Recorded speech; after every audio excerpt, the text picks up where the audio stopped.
Abang Rizky minggir, Bang. Mau masuk ke dalam, Bang.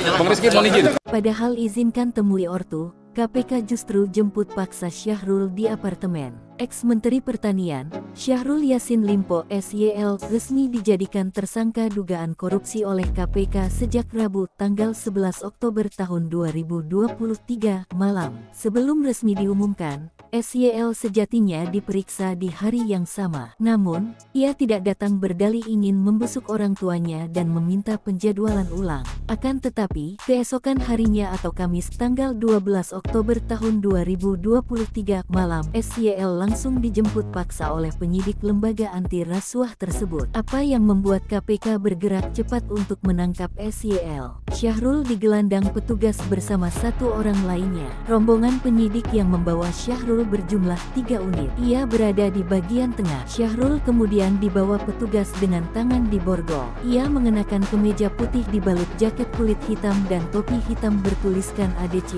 Syahrul irit bicara. Ia tidak mau merespons mengenai jadwal pemeriksaan besok maupun dugaan pemerasan yang dialaminya. Juru bicara penindakan dan kelembagaan KPK, Ali Fikri, mengatakan penangkapan terhadap SYL bukan operasi tangkap tangan OTT. SYL saat itu berada di sebuah apartemen Kebayoran Baru, Jakarta Selatan. Saat ini, Syahrul sudah dibawa masuk ke gedung KPK dan sedang menjalani pemeriksaan. Menurut Ali, KPK memiliki alasan hukum untuk menangkap Syahrul yang telah dipanggil penyidik. Pasca memberi izin untuk tidak menghadiri pemeriksaan pada Rabu, tanggal 11 Oktober tahun 2023, SYL ditunggu hadir keesokan harinya. Namun, yang bersangkutan tak kunjung datang di saat hari sudah mulai gelap. Oleh karena itu, ada alasan hukum bagaimana analisis dari tim penyidik KPK dilakukan untuk berikutnya penangkapan terhadap